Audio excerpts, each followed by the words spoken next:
দর্শক, এই মুহূর্তে ফরেন সার্ভিস একাডেমিতে আছেন আমাদের সহকর্মী এস.এম. আরিফ, যুক্ত হচ্ছে তার সাথে। আরিফ, কমিশনের বৈঠক কি এখনো চলছে? আর ব্রিফিংয়ে কি বলেছেন সংশ্লিষ্টরা, আমাদেরকে জানান। আলোচনা শেষ হওয়ার পর হয়তো সামারি টানবেন এই বৈঠকের যে সভাপতি আলী রিয়াজ, তিনি হয়তো সামারি টানবেন, তারপরেই আসলে মূল আলোচনাটি শেষ হয়ে যাবে। 23 দিনের মতো আসলে দ্বিতীয় দফার যে এই সংস্কার বিষয়ে যে আলোচনা জাতীয় ঐকমত্য কমিশনের, সেটি আসলে আজকে শেষ হয়ে গেল বলা যায়। এখনো একটু পরে হয়তো এই যে আজকের যে সিদ্ধান্তগুলো রয়েছে সেই বিষয়গুলো নিয়ে ব্রিফ করবেন, একটি সামারি টানবেন আলী রিয়াজ, তিনি সহসভাপতি এই জাতীয় ঐকমত্য কমিশনের।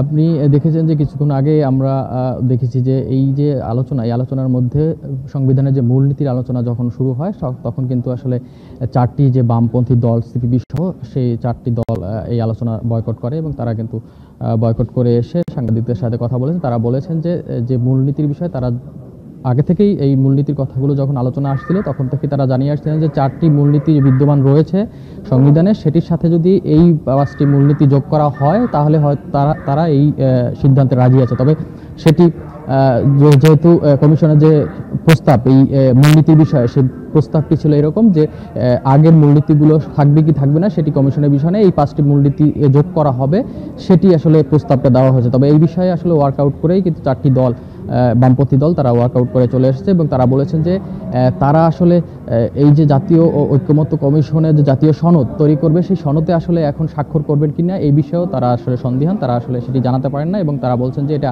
রাজনৈতিকভাবে বিষয়গুলো তারা দেখবেন।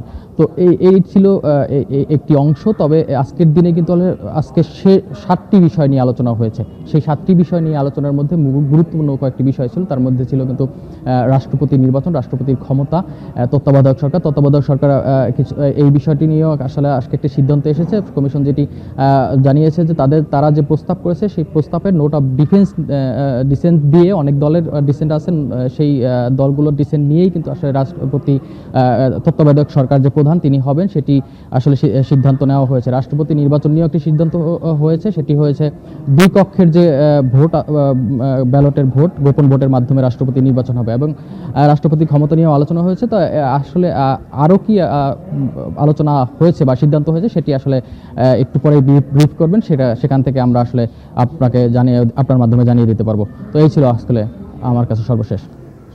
আরিফ, আপনাকে ধন্যবাদ। দর্শক, ফরেন সার্ভিস একাডেমি থেকে যুক্ত ছিলেন আমাদের সহকর্মী এস.এম. আরিফ।